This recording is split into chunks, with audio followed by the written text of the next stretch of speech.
Hello friends, मैं हूं doctor शाहदनान और आप सभी का स्वागत है मेरे यूट्यूब चैनल पर। आज की वीडियो में मैं बात करूंगा प्री मैच्योर इजैक्यूलेशन का यूनानी सॉल्यूशन क्या है। आजकल युवाओं में बहुत ज्यादा प्री मैच्योर इजैक्यूलेशन की यानी शीघ्र पतन की बीमारी है, तो यूनानी पैथी के जरिए से हम इसका इलाज कैसे कर सकते हैं मैं आपको इसकी डिटेल बताऊंगा।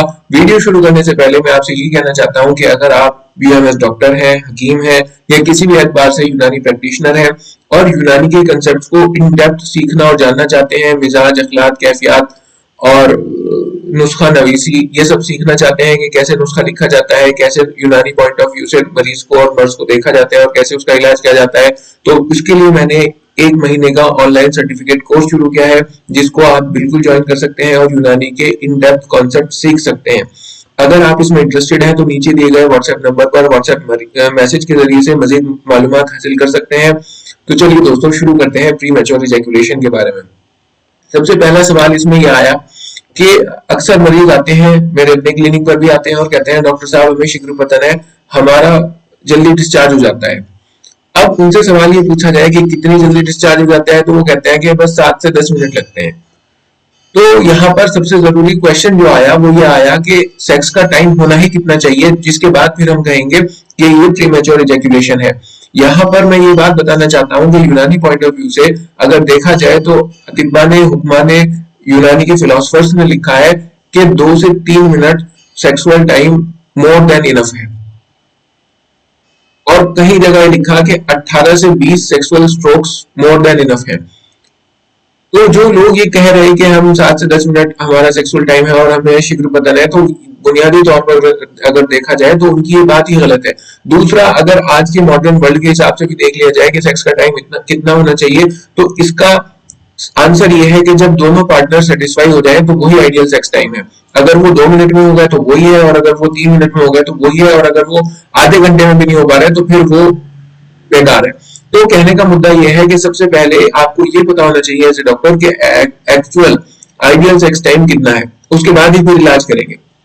ठीक है, कई बार मरीजों की काउंसलिंग भी करनी पड़ती है, उन्होंने इस तरह की पोर्नोग्राफी देखी और इस तरह की कुछ लोगों ने उन्हें अपने झूठे किस्से सुनाए, तो उन्हें लगने लगा कि वो शीघ्र पतन की बीमार है, उन्हें प्रीमैच्योर इजैक्यूलेशन हो जाती है, जबकि वास्तव में एक्चुअल में ऐसा नहीं था।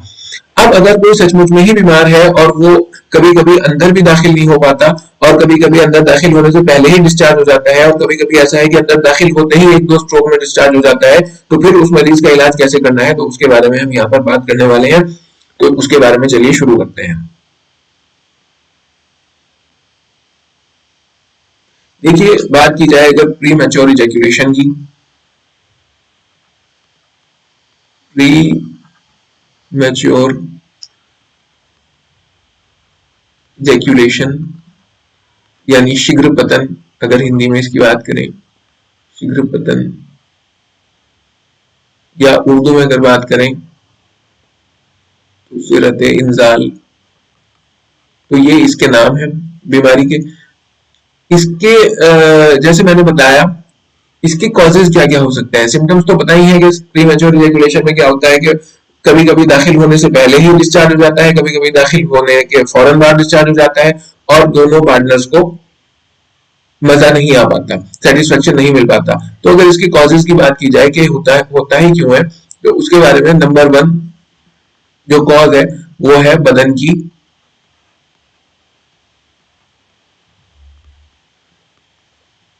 कुव्वत मासिका का कमजोर हो जाना। कुव्वत मासिका के बारे में अगर बात करें, कुव्वत मासिका ये प्योर यूनानी कॉन्सेप्ट में आपको बता रहा हूं, का कमजोर हो जाना। देखिए, 4 तरह की कुव्वतें पाई जाती हैं, कुव्वत दाफिया, कुव्वत जाज़बा, कुव्वत हाजमा और कुव्वत मास्का। कुव्वत मास्का का काम क्या होता है? रोक के रखना। इंसाक आपने सुना होगा, इंसाक का मतलब ऐसी चीज जो रोक के रखे। मुंसिफ दवाइयां आती हैं, ऐसी दवाइयां जो मनी को रोक के रखें, या कभी कभी दस्त अगर किसी को हो रहा है तो हम उसको भी कहेंगे कि मुंसिफ दवाइयां दो, कि रतूबत को रोकने वाली दवाइयां। तो हमारी बॉडी के अंदर एक कुव्वत होती है जो रतूबत को रोकती है, मादे को रोकती है, तो उसे कहते हैं कुव्वत मासिका। उसका मेन काम होता है बॉडी के अंदर चीजों को रोक के रखना। डाइजेस्टिव प्रोसेस में भी जो हजम का पूरा प्रोसेस है उसमें भी इसका बहुत अहम रोल है, लेकिन क्योंकि वो हमारा अभी मौजूद नहीं है, तो कुव्वत मासिका जो है मादे को रोक के रखती है, मनी को रोक के रखती है और खारिज होने नहीं देती। तो कई बार मरीजों की कुव्वत मास्का कमजोर हो जाती है। दूसरा इसका जो कॉज हो सकता है वो हो सकता है हाइपर सेंसिटिविटी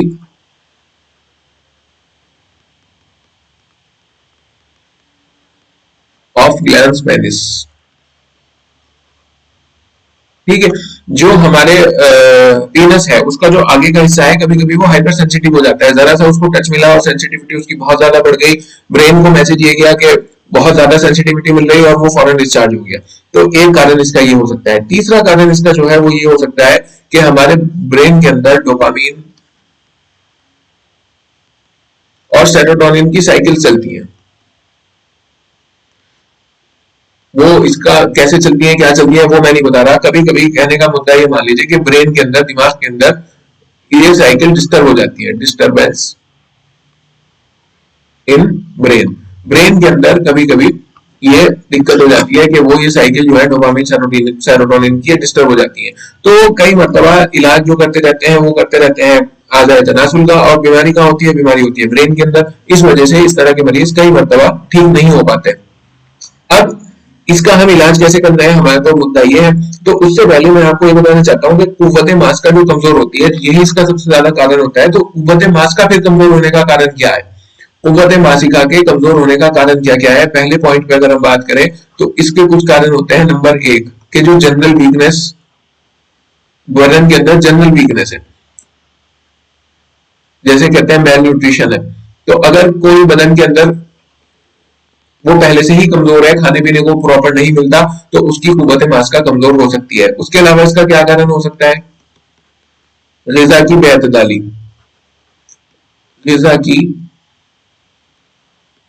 बेअतदाली, बेअतदाली मतलब बाहर का खाना पीना चल रहा है, पिज्जा बर्गर चाउमीन मोमोज चल रहे हैं, सॉफ्ट ड्रिंक्स चल रही है, घर का अच्छा शुद्ध खाना जो ताकत देने वाला खाना है वो नहीं खाते, तो इस वजह से भी कुव्वत मास्का कमजोर हो सकती है। तीसरा इसका पॉइंट क्या है, किस वजह से हो सकती है, फिजिकल एक्टिविटी का ना होना। कोई काम करते ही नहीं, बस सुबह शाम बैठे रहते हैं, लेटे रहते हैं एसी में, पंखों में, कूलरों में, फिजिकल एक्टिविटी का ना होना, बॉडी से पसीना नहीं निकलता, तो उसकी वजह से भी कुव्वत मास्का कमजोर हो सकती है। चौथा इसका कॉज क्या हो सकता है, मनी का पतला होना।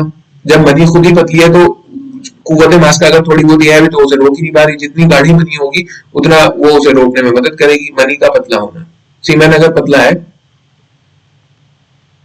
तो वो रोक ही नहीं पा रही। और इसका पांचवा है मैस्टरबेशन, जलक या मुश्तजनी की वजह से, मैस्टरबेशन या मुश्तजनी की वजह से जो नसें हैं पीनस की,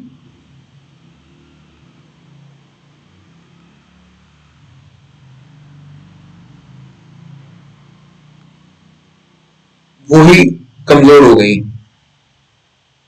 उनका कमजोर होना, उनके अंदर अपनी लोकल जो कुव्वत मास्का थी वो खत्म हो गई। मतलब बदन के अंदर तो है लेकिन उन नसों के अंदर नहीं है का कमजोर, उनका कमजोर होना। तो ये इसके मुख्य कारण है कि जनरल वीकनेस है, मेलन्यूट्रिशन है, ग़िज़ा की बेअतदाली है, फिजिकल एक्टिविटी करते नहीं है, बॉडी से पसीना निकाल देनी है, मनी भी पतली हो गई। फिर मनी के पतली होने के और बहुत सारे कारण है जिसके डिटेल में नहीं जा रहे। और आखिरी इसका यह है कि बहुत ज्यादा मैस्टरबेशन करने की वजह से, मुश्तजनी करने की वजह से जो पेनिस की नसें हैं बॉडी के अंदर, तो कुव्वत मास्का है लेकिन हाँ नहीं है, वो उसे रोक नहीं पा रही और निकल जाता है, बहुत जल्दी डिस्चार्ज हो जाता है। तो अगर इस पॉइंट में बात की जाए कि बदन की कुव्वत मास्का का अगर कमजोर हो गई तो उसका इलाज कैसे कर सकते हैं, चलिए मैं उसके बारे में आपको बताता हूँ। देखिए, कुव्वत मास्का को बढ़ाने के लिए सर्द खुश्क दवाइयों का इस्तेमाल करना पड़ता है। सर्द खुश्क, जैसे दस्त भी अगर आ रहे हैं किसी को और उसमें भी रोकना है तो वहां पे भी जो दवाइयां इस्तेमाल की जाती हैं वो सब की सब सर्द खुश्क होती हैं। और जितनी ज्यादा सर्द खुश्क दवाई है उतनी ज्यादा उसके अंदर कुव्वत मास्का को बढ़ाने की ताकत है। जैसे सबसे ज्यादा अगर बात की जाए तो सबसे ज्यादा है अफीम के अंदर, और अफीम, अफ्यून इसे कहते हैं। बहुत दवाइयों में डली आती है जो इंसान पैदा करती है, मुंसिक जो दवाइयां होती है उनके अंदर अफ्यून होती है। और कभी कभी जब दस्त रुक ही ना रहे हो तो एक राई के दाने के बराबर दूध में मिलाकर अफीम पिला देते हैं और फिर दस्त उससे रुक जाते हैं। तो कहने का मुद्दा मेरा ये है कि अगर किसी की कुव्वत मास्का कमजोर हो रही है तो उसे सर्द खुश्क दवाइयां देनी पड़ेंगी, जैसे अफ्यून है, आंवला है, मोचरस है, इस तरह की दवाइयां देनी पड़ेंगी। और फिटकड़ी है, और बहुत सारी मिट्टियां भी हैं, उनका भी सबका मिजाज सर्द खुश्क है, और वो देने के बाद उसका इलाज करना पड़ेगा। और इनमें सबसे ज्यादा सर्द खुश्क और इसमें जो सबसे ज्यादा इस्तेमाल होने वाली दवा है वो है अफ्यून यानी अफीम। ठीक है, तो इसमें अगर बात करें कि हम दवाइयों में क्या क्या दे सकते हैं, तो सबसे पहले इसमें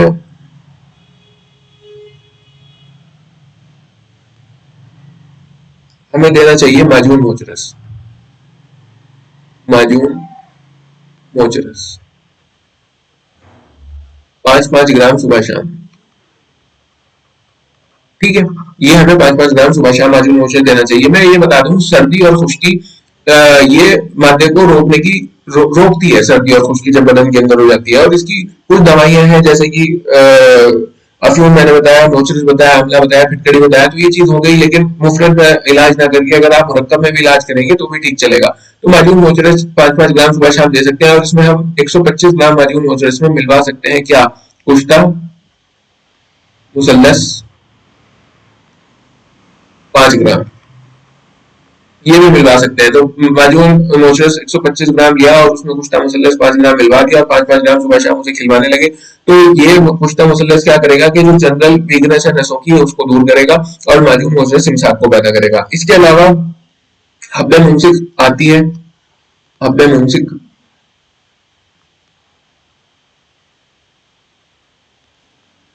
1 से 2 गोली सुबह शाम चलवा सकते हैं आप। लेकिन ये कुछ कम दिनों के लिए चलेगी, ज्यादा लंबे समय के लिए नहीं चलने की, क्योंकि इसके अंदर अफीम होती है। और नंबर 3, अगर नसों के अंदर प्रॉब्लम है, जो मैंने बताया था, मुफ्त तनी ज्यादा कर रखी है, तो उसमें मालिश के लिए रोगन जोंक दे सकते हैं। ठीक है, इससे उसमें मालिश की जा सकती है। तो ये तो रहा बात अगर कुव्वत मास का कमजोर है। अगर हाइपर सेंसिटिव है ग्लैंड पेनिस, तो उसके लिए क्या कर सकते हैं, हाइपर सेंसिटिविटी के लिए, तो उसमें करना यह है कि अगर हाइपर सेंसिटिविटी हो रही है तो इस तरह की क्रीम्स आती हैं जिनके अंदर लिग्नोकेन होता है, तो उनका इस्तेमाल करवा के मरीज को कह सकते हैं कि आप इनका इस्तेमाल कर लें, तो सेंसिटिविटी कम हो जाएगी। और लोकली उसे लगवा देते हैं सेक्स से पहले, और जब मरीज फिर इस तरह की एक्टिविटी में मुलव्विस होता है तो उसकी हाइपर सेंसिटिविटी कम हो जाती है और उसका टाइम बढ़ जाता है। तीसरी तरफ अगर बात करें, तीसरी जो हमने पॉइंट आपको बताया था, जिसमें मैंने कहा था सेरोटोनिन और डोपामिन साइकिल दिमाग के अंदर डिस्टर्ब हो जाती है। हार्मोनल अगर बात करें कि जहां पे कॉज जो है बीमारी का दिमाग के अंदर होता है, तो उसके अंदर हमें क्या करना चाहिए, देखिए उसकी एक बहुत ही बेहतरीन दवा है, वो आपको खुद ही बनानी पड़ेगी, और वो है अश्वगंधा नागोरी। अश्वगंधा या अजगंध नागोरी।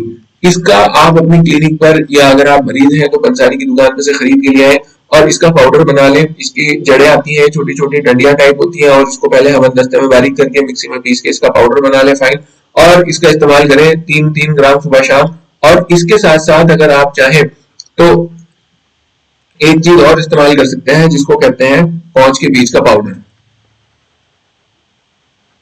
पौंच के बीज का पाउडर, तो ये भी आप इसमें इस्तेमाल करवा सकते हैं मरीज को। और पौंच के बीज का जो पाउडर है ये भी 2 से 3 ग्राम सुबह शाम, ये पूरा मिक्सचर आप दोनों एक साथ मिला दें, और दोनों एक साथ मिलाने के बाद 3 ग्राम सुबह शाम आप दूध के साथ इसे ले सकते हैं। तो ये हार्मोनल जो साइकिल्स है डोपामिन और उसकी सेरोटोनिन की है, उसको बेहतर करता है और सेक्स टाइम बढ़ाता है। दूसरी तरफ वहीं मैं आपको एक बात ये बताना चाहता हूँ कि अगर इस तरह की दिक्कतें हैं और आपको सब नॉर्मल लग रहा है और लग रहा है कि इसके दिमाग में दिक्कत है, साइकोलॉजिकल दिक्कत है, तो मरीज की काउंसलिंग करें और उससे ये कहें कि जब आप डिस्चार्ज होने वाले हों तो वो जब पॉइंट आए तो उससे थोड़ा पहले ही रुक जाएं और फिर दोबारा शुरू करें।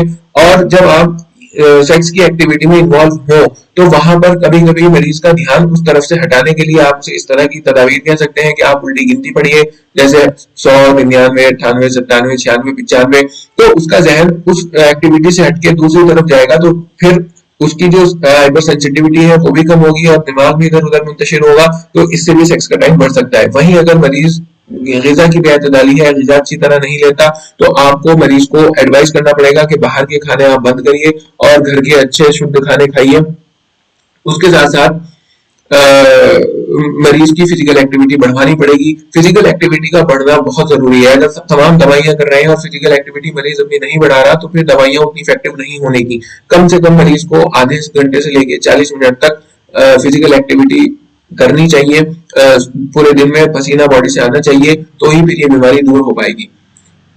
और बाकी अगर आप इस बारे में क्या सोचते हैं मुझे कमेंट करके जरूर बताइएगा। और अगर आप चाहते हैं किसी स्पेसिफिक टॉपिक्स पर मैं वीडियो बनाऊं तो मुझे वो जरूर कमेंट करके बताइए कि टॉपिक्स पे बनाए जाए।